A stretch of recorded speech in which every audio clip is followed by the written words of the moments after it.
I'm Marcus Smith, and this is Constant Wonder. Every morning, we awake to a world marvelously alive.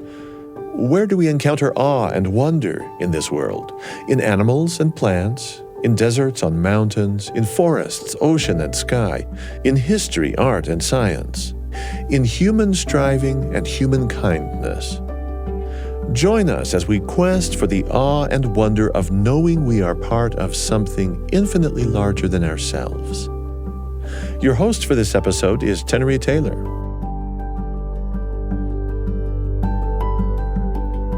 Here's a confession. I am not a maker. I garden a little, but I don't quilt or paint or sculpt. What I do love to craft, though, are stories. And today, I get to bring you stories of people who are and people who were makers. 3 of these people, a woodworker and 2 quilters, I got to chat with, I wish I could say face to face, but screen to screen. And you're going to love hearing about the gorgeous art they create, often from discarded scraps, art that has made its way into museums around the world.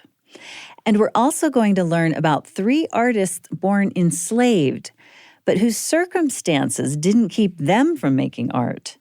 Art that was sought after, even by the white elite. We're talking about Black people insisting on telling their own stories and claiming a place in the world through their art. They haven't been treated fairly. They're still making art. Humans are always going to do that. Kind of a testament to that human will to make art no matter what the circumstance. That was Robell Awaka describing the impulse of Black artisans and people everywhere to simply create. Awaka is the author of the book, A Short History of Black Craft in 10 Objects. In his book, and in this episode, we'll follow the story of Black people who made groundbreaking art without any expectation of being discovered or recognized. Robell Awaka is himself an artist, specializing in what can only be described as fine art chairs.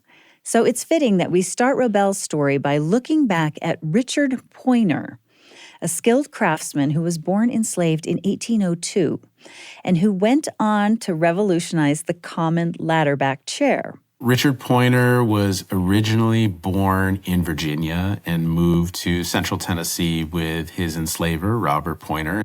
It was there that he really took a tradition that was familiar to that area, the ladderback, that was once just seen as like the commoner's chair, and through some subtle, very beautiful tweaks, made it a more ergonomic and a more elegant chair. And even the enslaving sort of elite of Central Tennessee society were buying his chairs for their homes. What he did to kind of make it different was a couple of things. One, it's called a ladderback chair because the back slats, which are the cross pieces that your back rests on, look like steps of a ladder. The ladderback was once seen as this like Appalachian chair for the commoner, sort of rustic aesthetic. It wasn't the most comfortable chair in the world, but what Richard Poynter did was he bent the back posts. He steam bent them. Instead of extending straight up from the floor vertically, the back posts now curved away slightly from the seat, just like your own spine curves away from your core to support your shoulder blades. Richard Poynter was thinking about ergonomics. In addition to curving the back posts, he also carved a flat spot on the top of those posts, right where the shoulders would make contact. But he didn't stop there. He also bent the back slats, those cross pieces, the steps of the ladder. He also bent those too, so your back would be nestled in it, as opposed to resting on like a plank. These things just were not only more comfortable, they just looked a lot more elegant and sleek. So he was doing this while he was still enslaved. Yes, and I think what's so interesting about his story is that he was operating for decades while enslaved. And then Robert Poynter, his enslaver, passed away. And the next year, he was, quote unquote, inherited by A.B. Poynter, who was Robert Poynter's son. And it was at this point that he took out an ad in the local paper and he announced himself publicly as a chair maker. But not only that, he said, I am the originator of the original pointer chair. So he's claiming authorship for this style, which at this point has become ubiquitous. What we think of as a ladder-back chair is this pointer style of chair. I think to do that as a person still enslaved is remarkable, and it's also a testament to how unequivocal the legacy of him pioneering this chair is.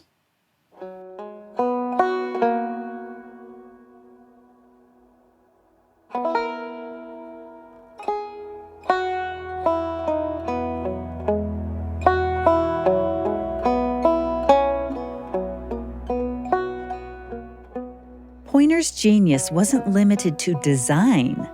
He was such a polymath. He invented a horse-powered machine to be more efficient and productive in his shop.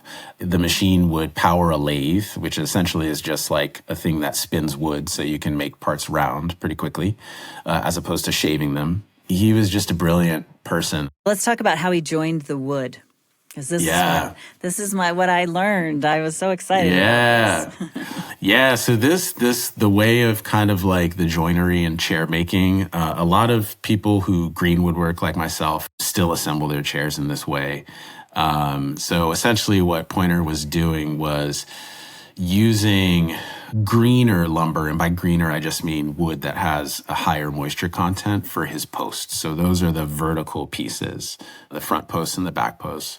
And then for his rungs, which are kind of the cross pieces below the seat that sort of keep everything square and keep it from what we call racking. So that stick part, the rung, is going to be really, really dry. And then the hole that's in the post is going to be kind of wet. Is going to be relatively green. So what happens when you put that together, because wood is like a sponge, that drier rung is going to suck out that moisture and expand in the hole as the hole shrinks. So it's sort of a double effect. So the rung is expanding in the hole is shrinking around that expanding rung, and you have essentially a joint that's kind of locked into place, and you didn't need glue, you didn't need fasteners, nails, anything like that. Pointer did not use glue. There was glue at the time, hide glue, which is a traditional sort of glue made from animal hide, which I use. He did not use that. He didn't need to use that because he was just so skilled and good at his work.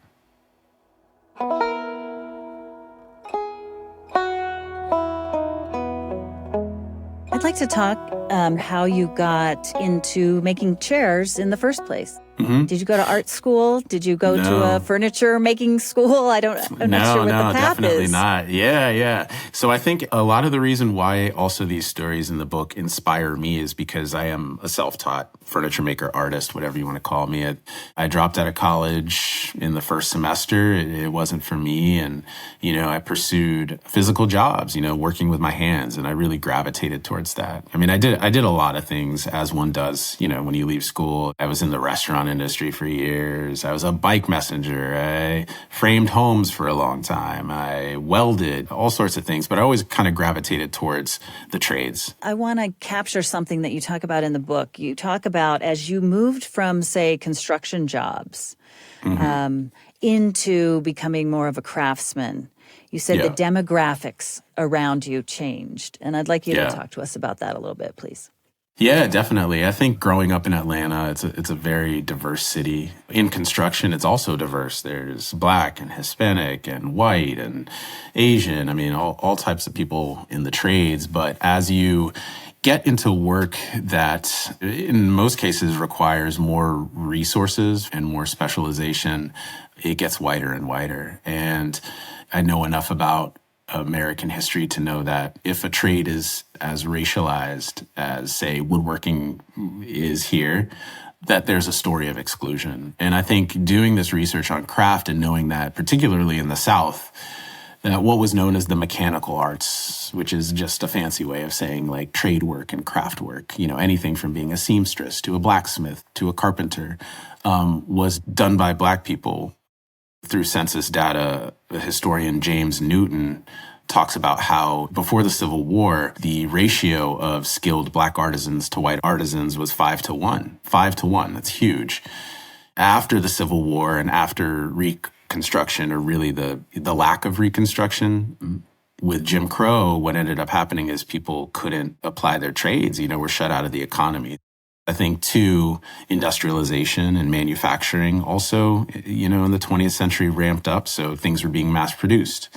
So that made it harder for your local cabinet maker and your local blacksmith to really make a living. On top of that, being Black in the South shuts you out of those opportunities as well. So it was kind of like a double hit.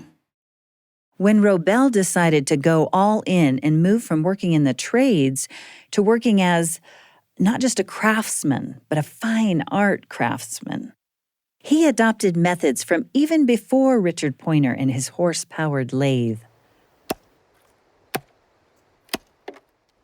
I start from a log and I split out the parts myself, and 90% of what I do is with hand tools. And I really love that process because I think it's more artful and expressive. Using hand tools, you definitely can see the human touch. What I do is I make one-off chairs. At this point, I'm not a traditional sort of furniture maker in the sense that I reproduce 3 or 4 different designs. I guess you could call them more kind of like artsy chairs.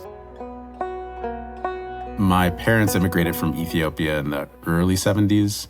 So kind of what I do with my work is try to combine, those histories and those things that kind of speak to my identity, being Black in America, having Ethiopian ancestry, and kind of merging these two design traditions to kind of make something new and say something new. I wouldn't be comfortable sitting in one of Robell Awaka's chairs. Not because they don't look comfortable. No, it's just because they're works of art, as evidenced by the fact that the Art Institute of Chicago will have 3 of his chairs on display in the fall of 2025, including the one on our episode page, which Robell named Conjure Memory, Things Fall Apart. That chair was actually purchased by the Art Institute, by the way. But if I saw one of Robell's chairs in person, I'd have a really hard time not touching one. Robell works into his pieces, sometimes literally weaves into his pieces, surprising materials. Old Ethernet cables appear in the seat of a chair called America Online. That chair also features stiff-looking bristles left over from a whisk broom, rusted bolts, a tag from a land survey reading, "Do not remove." Other chairs feature bold geometric African designs carved into the chair back. Many historic Black artists influenced Robell's work. Let's continue to look at these muses through the lens of his Conjure Memory Things Fall Apart chair. Just like Richard Poynter, all these makers gained surprising fame within their lifetimes. On my way to heaven, I shall not be moved. On my way to heaven, I shall not be moved, just like a tree. David Drake, or Dave the Potter as he was also known, came from Edgefield, South Carolina, an area famous for its pottery. Many potters there made small pots with faces on them that were used for a lot of different talismanic purposes, whether it be to cure the sick or to protect and ward off evil or things like that. But Robell gets especially excited about this one potter, Dave. Born into slavery in 1801, that makes him about exactly the same age as Richard Poynter. Dave became the most famous potter from Edgefield. Yeah, Dave the Potter, he was a potter that we know of because he daringly signed his work. And not only that, he wrote poems on his huge vessels that were destined for plantations in the South. So it was a very, very daring and rebellious act, which a lot of people believe cost him his leg. He was known to only have one leg, and a lot of people think that happened to him because he was writing on these vessels. Boldness in style was mirrored by a boldness in form. He was making these huge 40, 50-gallon jars, which at the time is a very difficult thing to do. These massive jugs would be used to hold food and liquid for enslaved workers on plantations throughout the South. So his poems were no doubt read by enslavers. You can see the danger here. I asked Robell to share one of these poems. Here's my favorite poem that Dave wrote. I wonder where is all my relation, friendship to all and every nation. Dave. Which is just a really powerful statement then and now. What strikes me is the first line, I wonder where is all my relation, is sorrowful. I would see it as grounds for anger and fury, and yet it's followed by friendship to all. Yeah. Talk to me about that juxtaposition there. Yeah, I think Dave was brilliant. The artistry in his poetry is that he's able to express this anger and this anguish that really only people of this time period who were enslaved could truly fathom. And I think which a lot of Black folks now can relate to, just in terms of so much of Black life is defined by the loss of ancestry and the loss of kinship connections and familial relations. So the ability to communicate that while simultaneously sort of, disarming a potentially violent white gaze and saying, hey, but I'm still saying peace and friendship, right? So don't take it the wrong way, is very brilliantly done. If you read it as somebody that dehumanizes Black life and doesn't allow the depth of feeling and emotion, you could be like, oh, this is just a naive poem by an enslaved person who just barely knows how to read and write. But I think that what's so masterful about it is he's able to communicate that feeling, which still feels so prescient. Oh, preacher, I shall not be moved. Oh, preacher, I shall not be moved, just like a tree planted by the water. I shall not be moved. Sanctified and holy. It surprised me to learn that Robell, a chairmaker, spends most of his time studying a different type of medium altogether. I'm more inspired by quilts than any other craft or art form. I look at more quilts than I look at chairs, than I look at furniture. There's one quilter in particular, and one square of one of her quilts that really enthralled him. Harriet Powers was born in 1837, just outside of Athens, Georgia. She was a phenomenal quilter. She made what's known as story quilts. She used applique, which essentially is cutting out figures and images and sewing them onto the quilt. Like the face jugs of Edgefield, Harriet's applique quilts seem to reflect a long tradition that came to the States from Africa. In her case, the quilts are reminiscent of the fawn tapestries. They're called tapestries, but they look like applique quilts. And they're from the West African kingdom of Dahomey in modern-day Benin. Though Harriet also added in human forms, her quilts are full of brightly colored applique animal figures that tell stories, just as the fawn tapestries do. It's worth noting that the Dahomey kingdom was home to a central port of the slave trade. From that area, Dahomey, hundreds of thousands of enslaved people came to the United States. So it's not a stretch to say that she probably either has seen something like this or the memory of that tradition was kept somewhat alive in the community that she was in. And she made these narrative quilts that included a lot of sort of biblical stories as well as natural phenomena that she was really interested in and fascinated with. And, she was a storyteller. She was a folklorist. She was a griot. She was somebody that was telling stories that happened before she was born, which is just a testament to oral tradition in Black communities in the South. And she just had a style that was really unique and was really all her own. Only 2 of Harriet Powers' quilts are known to be in existence today, her Bible quilt and her pictorial quilt. This latter one depicts 15 biblical and historical events, each told in their own square. In the central square, the dramatic Leonid meteor shower of November 12th to the 13th, 1833, an event some people refer to as the night the stars fell.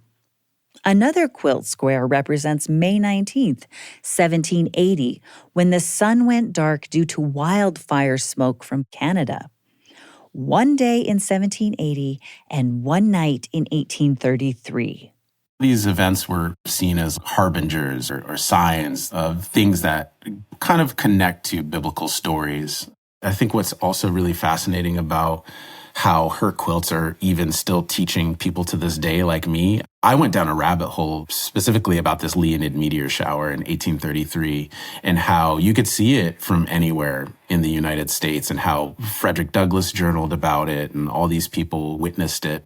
The Washington Post reported on an oral history told by the great-great-granddaughter of Amanda Young, who was enslaved as a child in Tennessee.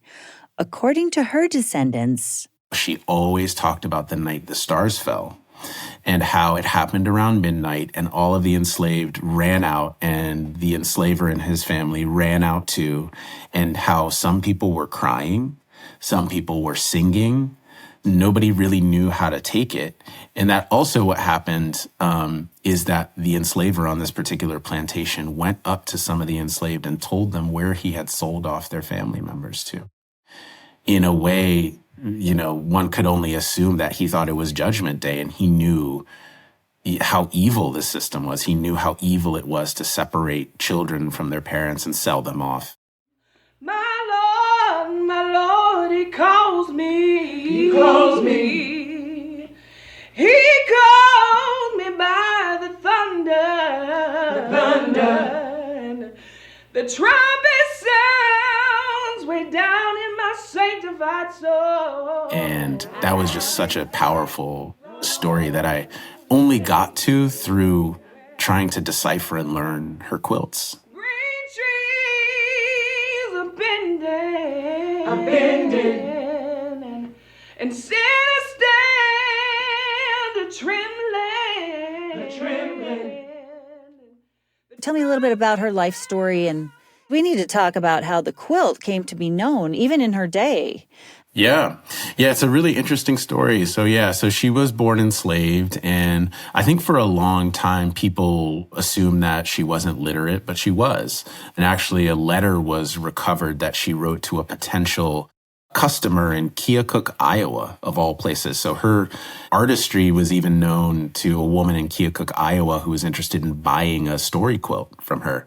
Any account of how Harriet Power's work would come to be known 800 miles away from Athens, Georgia, has to start at the Athens Cotton Fair of 1886.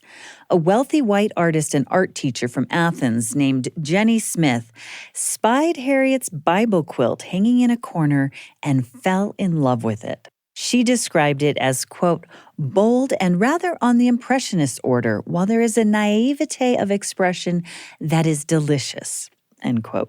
She was just captivated by the quilt and wanted to purchase it, but it wasn't for sale. And I think that's a really significant thing is that, Harriet really, she knew how amazing her work was and she valued it. She displayed it at this fair, but it wasn't for sale.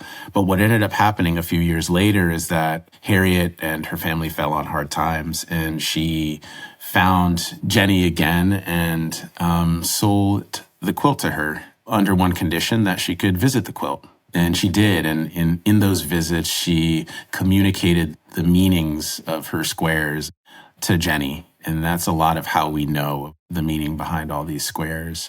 Jenny would eventually take this quilt to a fair and exposition in Atlanta. It's there that a group of faculty ladies at Atlanta University were so smitten with it that they commissioned a quilt from Harriet Powers as a gift for Reverend Charles Cuthbert Hall, thanking him for his support of Black education at the university. This was the pictorial quilt. And that quilt was written about in the local paper in Atlanta too. So she got some press and some publicity in her day while she was still alive, which is not often the case. As I've mentioned, Robell's chair, Conjure Memory, Things Fall Apart, is a ladder-back chair inspired by Richard Poynter. For the glaze, Robell mimicked that of Dave the Potter, and for one of the chair's major design motifs, he carved shooting stars into the back slats, homage to the meteors in the central square of Harriet's pictorial quilt. I'm just in love with her story and her work and her quilts. I kind of like riffed off of it and interpreted that square for myself. You ever tried your hand at quilting?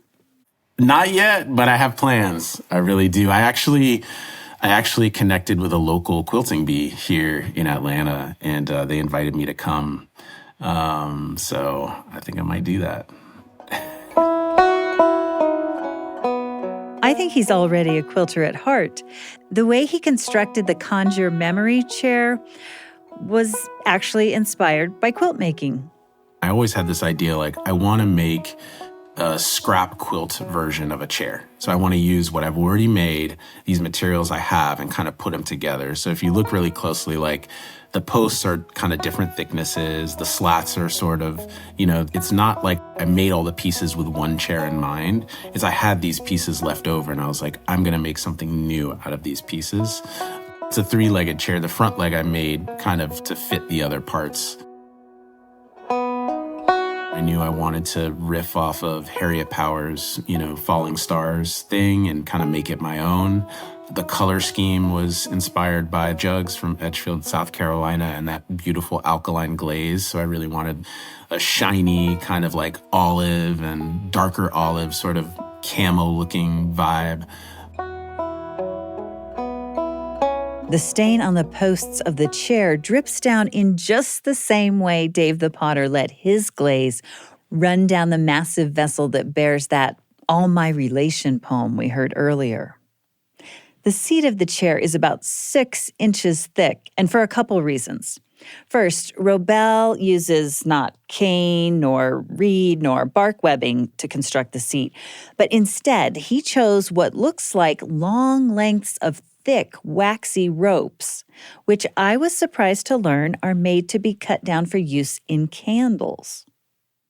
My family is Orthodox Christian, Ethiopian Orthodox, and those are religious candles used in different ceremonies that are made out of cotton, essentially braided like a rope, and then that's dipped in beeswax. So I used those to weave the seat. Those waxy ropes conceal a hidden enclosed compartment that account for the rest of the bulky seat. I wanted it to be sort of an altar or a container. I wanted to give it talismanic properties and put objects in it I felt were significant. I made it sort of a box that was wrapped in those religious candles, and I put stuff inside the chair. So there's stuff I put in there that I probably won't ever tell anybody. It kind of just goes to the fact that I really do connect with this on a spiritual level and see this as sort of like I don't know, maybe some sort of a gift that I have or that I'm called to do. And I'm just following it. Robell Awaka's chair, like his book, A Short History of Black Craft in 10 Objects, is then really a genealogy of his own artistic journey. It embodies his spiritual connection to his forebears, both genetic and artistic. I think all of these stories I feel very connected to. I feel like I'm working within a lineage that includes Harriet and Richard Poynter. And I do think, like a lot of these artists, I don't have a hard boundary between my spirituality and my artistic practice and what I make. I think it's all connected.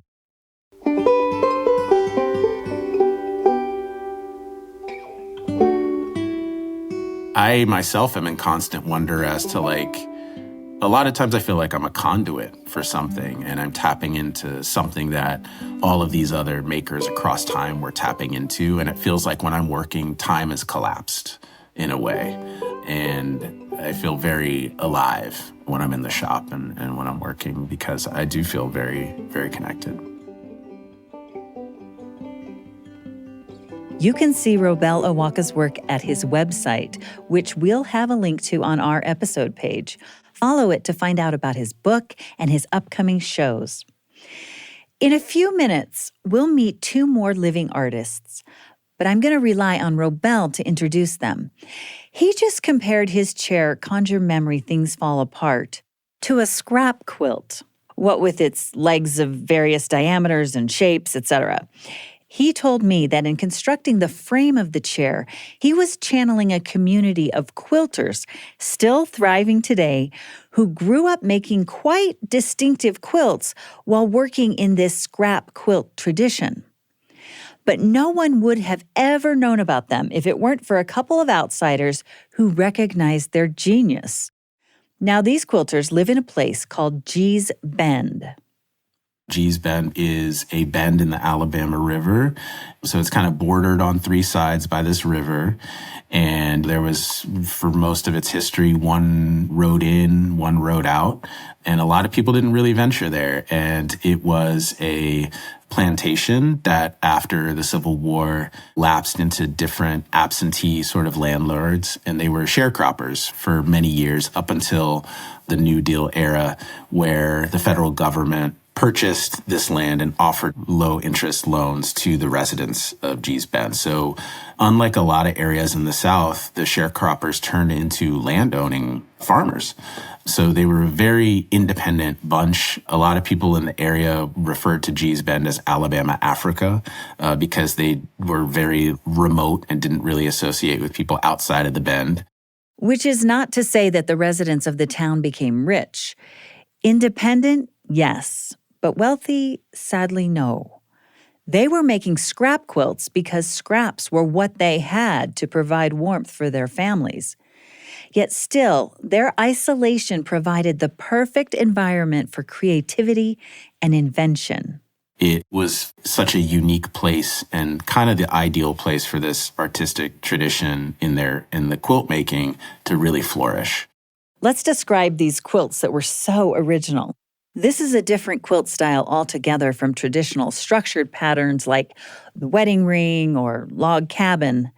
Gee's Bend's quilts are wildly creative in their design.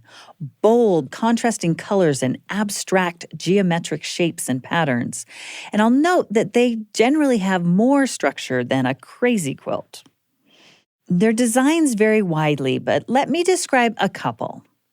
Picture a Pac-Man maze constructed of strips of rectangular fabric in primary colors.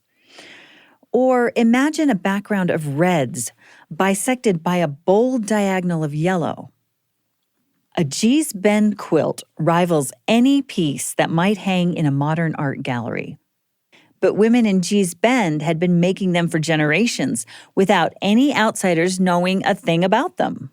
The story of Gee's Bend, or how their quilts made it outside of Alabama and outside of their region, really goes back to the civil rights movement, when an Episcopal pastor, Francis Walter, goes down to Alabama to take depositions for Black people who were experiencing voting discrimination and intimidation and violence and things like that. So when he's in this area, he sees these quilts on clotheslines, and he is just taken aback. He's never seen quilts like this. And he starts asking folks around, like, what's the story with this? And they're like, oh, you're going to have to go to the Bend. So he goes there, he buys up a bunch of quilts, he takes them to New York. There's a show, all the quilts sell out.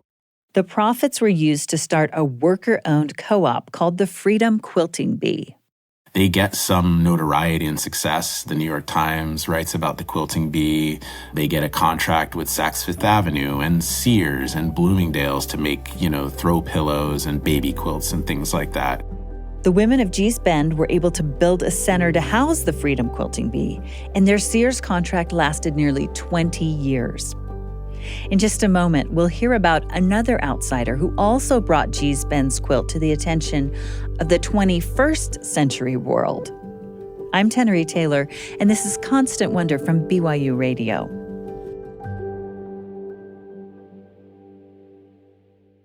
Have you grown weary of news coverage that feeds off anger and division, and yet you still want to engage with important issues? Well, let me introduce you to Top of Mind. It's another podcast from the BYU Radio family. Each week, the Top of Mind team, with award-winning host Julie Rose, undertakes a careful analysis of one tough topic. The goal is learning how to stay open and curious when confronted with perspectives that challenge us. And best of all, every episode will leave you feeling hopeful and better able to become an effective advocate for what matters to you. Top of mind. Listen wherever you get your podcasts. We now return to Constant Wonder. As of the turn of the 21st century, the Freedom Quilting Bee Cooperative no longer operates in manufacturing. Their sewing contracts with large retailers have disappeared, but the town is definitely on the map now. It boasts a welcoming visitor center and an annual quilt festival. Some credit for that has to be given to an art collector named William Arnett. He told us when he first came, I'm going to make y'all famous. Nobody believed him. I didn't. I really didn't. That's quilter Essie Petway. I connected with her and her sister-in-law, Louisiana Bendolph, via internet call to Gee's Bend. Both grew up there and are descended from generations of quilters. Louisiana now lives just outside Mobile, but she was in town for a visit, as she frequently is. We're going to get to Arnett's arrival in Gee's Bend, but first, I want to explore what life was like before outsiders came around inquiring about distributing their quilts far and wide. Essie's mother, Mary Lee Bendolph, is one of the most prominent living quilters in Gee's Bend. And I asked her what it was like to grow up in that household working a family farm. Well, it was fun. It was sad. It was work. And I was the only girl out of 7 boys. We had not much, but we survived with what we had. How much of that work of planting and weeding and harvesting was done by the children, was done by you, the favorite daughter? A lot. I worked just as hard as the boys did, or more so. Everybody worked. Everybody pitched in.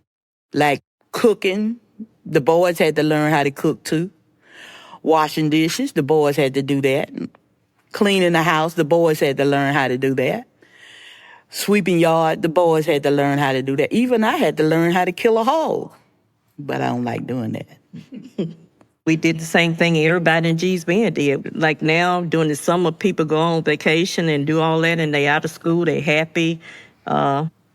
It was cucumbers and squash for us during the summer, and peas and okra and collard greens, turnip, Cabbage. and pulling all that up and washing it and storing it for the winter. So we worked. But, you know, as I look back on Sunday sometime, me and my cousin, then we would go in the front pasture and we would play ball.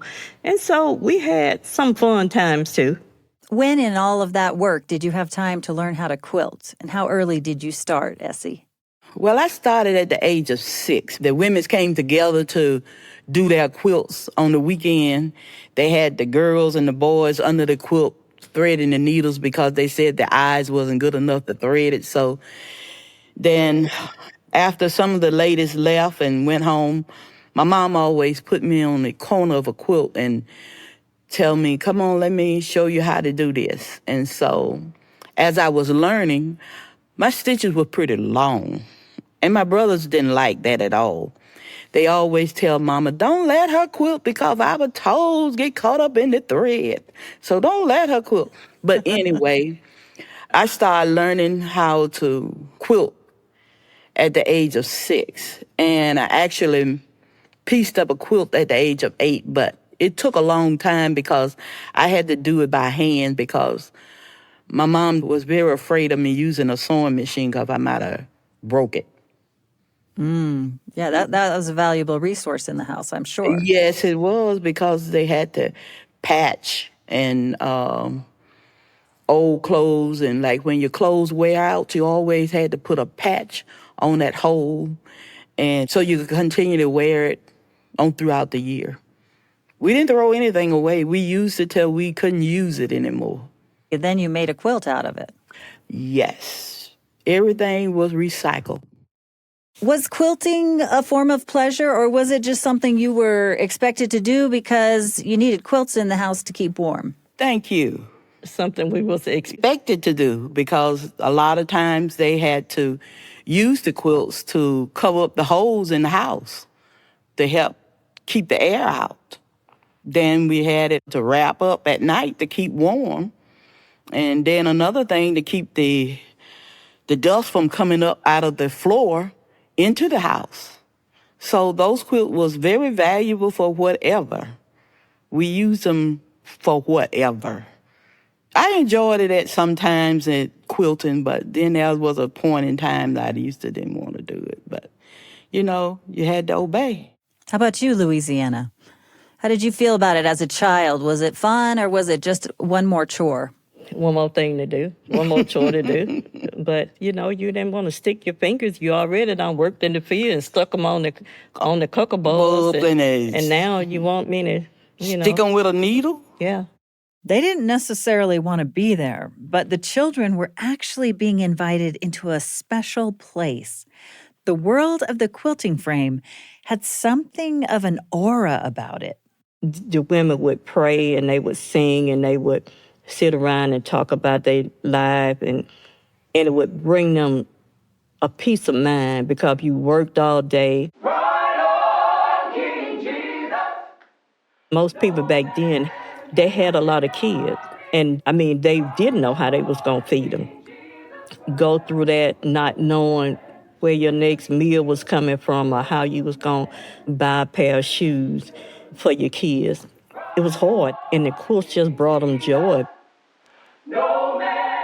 At this point in our conversation, Louisiana related the women's communal joy in praying, singing, and talking around the quilting frame to the prayers her great-grandfather said. Everybody heard him, but he was not unusual. Back then, people prayed in GBM. My great-grandfather, he would go to his, people called it praying ground. He would go where he felt closer to God, and he would pray, and you could hear his voice. It just echoed. It was so, it was Powerful. It was. The joyful noise that their parents and grandparents were making was kind of taken for granted by the children. Nobody knows. I didn't realize how you hear the music without the pianos and all that. It's from their heart. It's from deep within. It's the pain that they had. It's the Joy. And the joy that they had, and it's all wrapped up into that song. Without the music, they could pat their hands and they could pat their feet and they could stomp their feet. Jesus, Jesus. And it was like, Joy. it's like you were just in another world. Our parents wanted everybody to know that they knew God, and that's who they were serving. Yeah.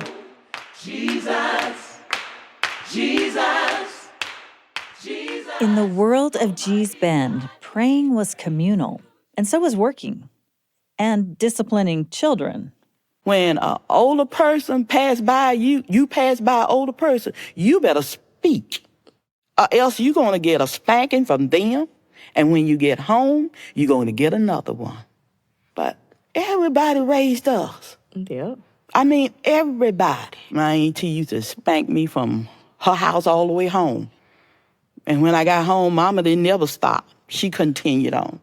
So everybody raised us. You could leave your house door open back in those days. You better not do it now. You get home, you won't have nothing there. But everything was shared. They shared whatever they had. It wasn't like, it's mine, all of it mine. We shared. We worked the farm together. When we finish our farm, we go to the next neighbor farm and help them farm. Growing up in this community, it taught us a lesson, how to love, how to treat one another, and how to share. And I just think about it sometime and say we need to get back to that. At some point, everyone makes a decision about the lifestyle they lived as children. Continue to embrace it? Reject it? Somehow incorporate it into a new vision of what the world can be? In just a moment, Louisiana Bendolph and Essie Petway reveal how their feelings about their own quilting transformed over the years. This is Constant Wonder from BYU Radio. I'm Tenery Taylor. I want to take a moment and recommend another show from the BYU Radio family of podcasts, The Lisa Show. With life's great onslaught, everything that can overwhelm us and add stress to our life, Lisa Valentine Clark, her guests, and Council of Moms provide a practical, positive outlook on our ongoing daily challenges. They tackle problems head-on with wisdom and experience. You'll hear suggestions for better handling interpersonal relationships, useful ideas related to health, technology, body image, family, and a host of other important issues. It's called The Lisa Show, and of course, it's available wherever you get your podcasts. We now return to Constant Wonder. Louisiana Bendolph and Essie Petway eventually came to derive from quilting a pleasure something like their mothers had found. Essie has worked professionally as a factory seamstress, and you might think that the last thing she'd want to do after work is more sewing. But she disabused me of that notion. As we grew older, it got to the point now that it's a relaxing stage for me. It takes away some stress. I often wondered, why did our parents used to just sit there and make quilts and they be singing songs and they be joyful with it. But now I understand because it takes away the stress of the day and it relaxes you. And you have worked as a seamstress during the day, right, Oh, Essie? my God. Yes, ma'am. That's not fun. You had to always put stuff that goes with a notch. You know, they got it on a notch. You got to meet the seams. You got It's to all patterned, right? Well, yes. And if it's all patterned, the government ain't going to receive it. They're going to send it back as a reject. And so when I go home, I can make my quilts and they could be all screwed up. It was mine. And I loved it. It relaxes it. Do you have a favorite quilt, Essie? All of them favorite. It's not one that is a favorite. All of them to me is a favorite because they are my work. It's something I've done. It might not be pleasing to other people's eyes, but it's pleasing to mine because I made this. I'm looking at a printout of about 16 of your quilts, Essie, and Wow. I see one that's black and white. It's very abstract, modern looking. Oh, yeah, I remember that one. And then I've got one with really little pieces, red, white, and blue, and it's got a lot of energy. Pieces going in lots of different directions. How do you choose how do you know what this quilt is going to end up being? You never know. You start out with one block. Then you lay it aside and you start out with another block. You lay that one aside and you start out with another block until you get all the blocks. Then sometimes you lay them out on the floor and decide how you want to put it together. Then all of a sudden you're going to change it all the way around and do something totally different. It's not going to end up like you had it on the floor. And that's what I like about it. I don't have to figure it out. I just do it because it's, what'd you say, how you might say it just... Make you happy when you know it. Yes. You know when it make you happy. Yes. Robell Awaka introduced us to Father Francis Walter, who did so much to get the quilts of Gee's Bend out into the world in the late 20th century. At that time, the quilts were featured in art books, but there were still plenty of people who'd never heard of the quilts of Gee's Bend decades later. That included the art collector William Arnett I mentioned earlier. He saw a picture of a quilt in one of those books in 1998. As Essie Petway tells it, Well, he wasn't from Gee's Bend. He was from Atlanta. Georgia. And the way I got it of him coming into Gee's Bend, he saw a picture of a lady's quilt laying out on some logs, a wood pile. We use wood to keep warm. And he saw that quilt out there on the wood pile, and he searched for that lady. Her name was Annie Mae Young. That picture's on the back of one of those books. On the front of the book. Front of the book. Yeah. It's all over that book. Yeah, it's all over the place. Yeah. And somebody brought him down to where this lady lived. And that's where it took off. He started wanting to meet other women with quilts. And this is where it took off. The quilts just took off. He just started buying up quilts. You'll remember that Essie didn't believe him when he told them he was going to make Gee's Bend famous. William Arnett wanted to get these quilts in museums right alongside other abstract American art. Louisiana Bendolph. He was an art dealer, but he wasn't just an art dealer. He was a man that believed that Black art should be shown And recognized. And he was a man that thought that we deserved to be in museums. William Arnett's first success in that regard was a 2002 exhibition of the quilts at the Museum of Fine Arts in Houston. The work of generations of women hung on the walls, and many of the quilters themselves were in attendance for the opening. Essie Petway. I'm going to tell you about when I first saw it. It was like a whole world had opened up to those older ladies. And the joy you saw in their eyes and the spirit that was with them, it was joy. That somebody thought enough that their rags come to make them rich. And this just was rags we was using. It was patches of overalls with a patch on top of that patch and another patch on top of that patch. It just was children clothes going on from generation to generation. And when we was there in Houston, Mr. Arnett was sitting there, and I was sitting on the opposite side of him, and I was crying because it just was a joy to see those women's faces and how much he opened up to them, a world that they didn't thought they would ever see, that their quilts would be hanging on a wall in a museum. The quilt exhibit in Houston marked a change in Louisiana's life, even though at first she was doubtful that any of the quilts from her hometown were anything all that special. I looked at the quilts and I'm like, I don't know why they're hanging on the wall. You know, they were just quilts, and they was older quilts. But when God have something for you, he put somebody in your life That gonna make it come to pass. that make things happen. At this point in time, Louisiana hadn't quilted for 20 years.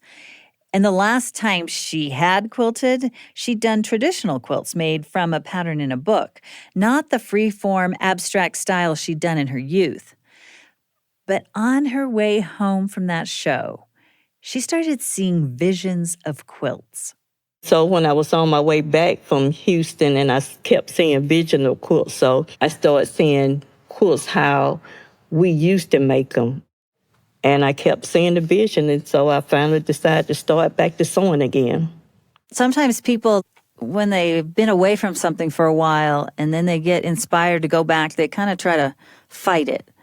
Well, I did. Push it out of their mind. Did you go through that? I did. I really did, and I didn't want to because I drew them out on paper, and then I would just say, okay, well, I'm done with it. But they wouldn't leave me alone, so I just started back to doing it again. When you talk about these visions, do you see in your mind the colors of the quilt, the pattern, like the whole finished product, or just kind of an idea that gets you going? Well, sometimes the whole quilt and sometimes pieces of quilt.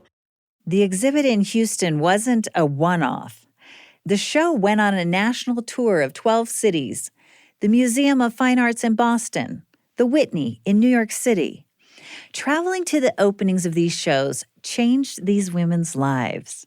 Those women's, some of them didn't walk so good. But when they went on those trips, those women was walking and joyfully walking. Some of them threw their canes away. Oh, a world had opened up to them. And they was going to places they never been. They was eating food that they never had ever tasted, like a shrimp. What is that? I don't think I want that. I said, try it. They was open up to new adventures, and they meeting the First Lady, Laura Bush. They meeting all different type of celebrities. that they just saw on television. People coming up, shaking their hands, hugging them. And sometime our family members came to the museum, that the towns that we went in.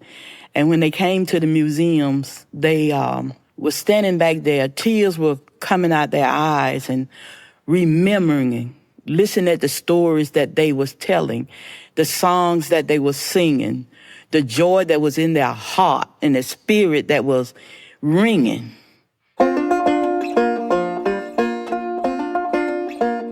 The quilts of Gee's Bend are like paintings in their beauty and creativity, but many of these particular quilts had actually been used in everyday life.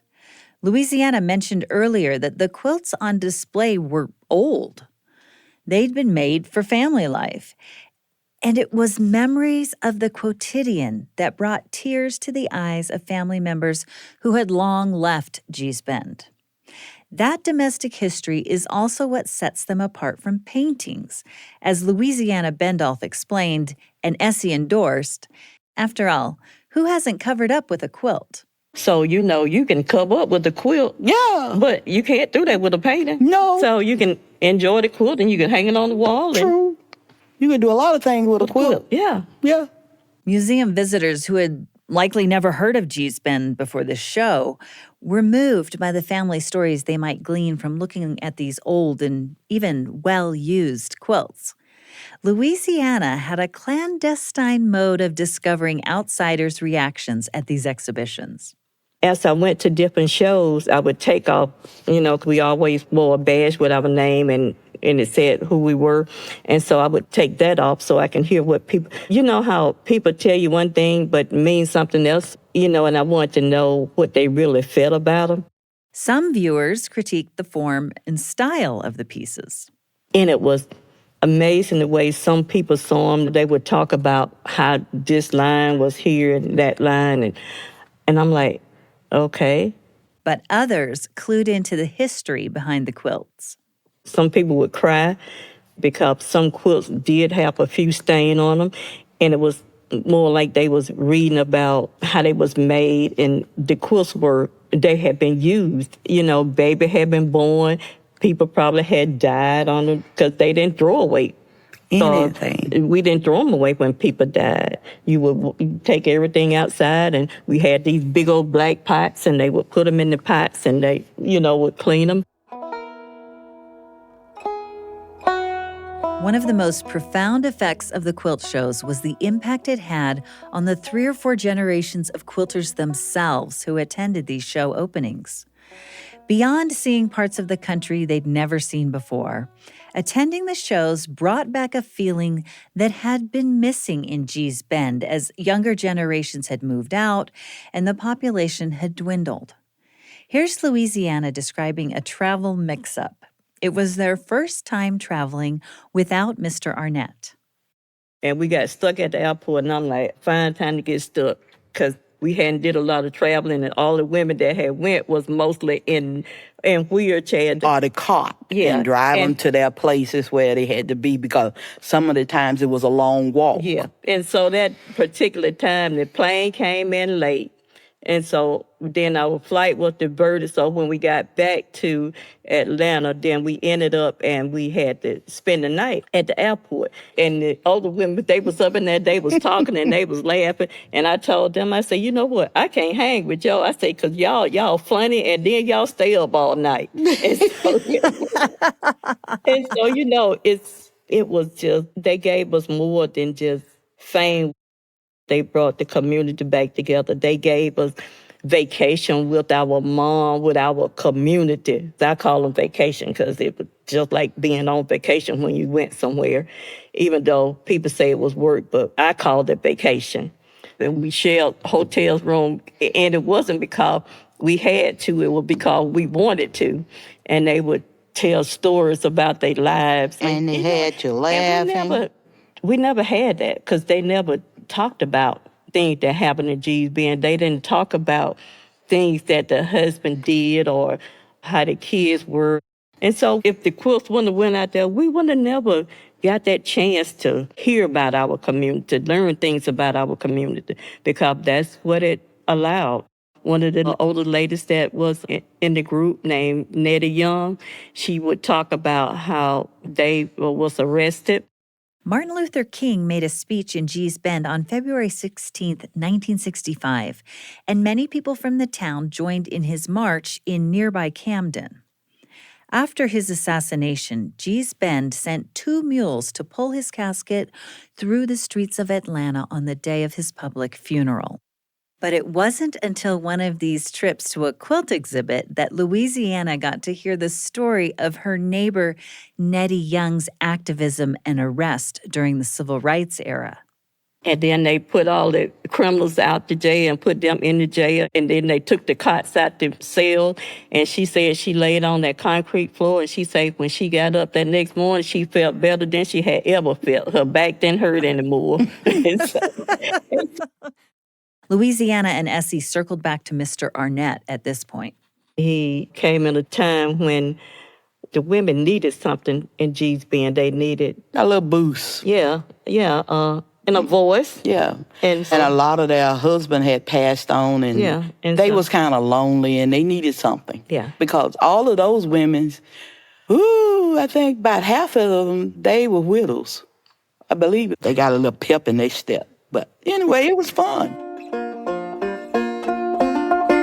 The quilts have continued to travel, across the world even. And now the world also comes to Gee's Bend every October for the annual Airing of the Quilts Festival, where quilters sell their masterpieces directly to the public. Louisiana hopes that her daughters will continue the tradition. My kids, they don't have a desire to make quilts at all. The girls, when they was little, they started drawing quilts. They would draw them on paper, and so I made a few from their drawing. But now they don't want to pick up needle. But I'm hoping that they'll find it again and want to make some from real fabric. There's a lot at stake here in her eyes. Realizing that my great-grandmother, my mom, and my aunts had passed this on to me. It was the kind of like an inheritance that I had inherited. And I keep reminding myself, who am I to stop it from going on? On my way to heaven, I shall not be moved. Quilts aren't needed as much for warmth and insulation these days, but no one wants to see this tradition die out. There's a foundation in Gee's Bend started by William Arnett, who has since died. It's called Souls Grown Deep. And their aim is to help quilters of all ages get their work out into the world. With the annual festival, online sales, gallery representation. Following the link on our episode page, you'll see quilts for sale by quilters young and old. I especially like one young woman's Etsy shop named Different Gen, Same Path, Traditional Gee's Bend Quilts. Looking back on the attention that has come to the quilters of Gee's Bend, Essie says, And I just really thank God for everything he have done for us. Yeah. Because he's still doing great things in our lives. That's Essie Petway and her sister-in-law, Louisiana Bendolph, quilters who grew up in Gee's Bend, Alabama. Essie curated a show of her mother's quilts titled Just Look Where He Brought Me From, the family quilts of Mary Lee Bendolph, and it's on display through the fall of 2025 at the River Gallery in the Gee's Bend Welcome Center. If you're in Europe, you can catch Kith and Kin, the quilts of Gee's Bend at the Irish Museum of Modern Art in Dublin through October 2025. This episode was produced by me, Tenery Taylor, with help from Marcus Smith, Jess Scoville, Jenna McMartin, and Lily Jensen. Sound design by James Call. If you like what you're hearing, be sure to leave us a 5-star rating on your favorite podcast platform and leave us a positive review. It helps so much to get the word out. Constant Wonder is a production of BYU Radio. This was a delight. Yeah, you got a chance to talk to both of us at the same time. You wouldn't have to do it on different podcasts. You are right. You're right. You actually made my job easier. So, thank you, Essie. Yes, thank you, Essie. You're welcome. Oh, well, if I'm down in Alabama, I will come visit you in Gee's Bend. Let me hope you're know so still. I can cook you a meal. Oh, well, yes, ma'am. I will do that. All right.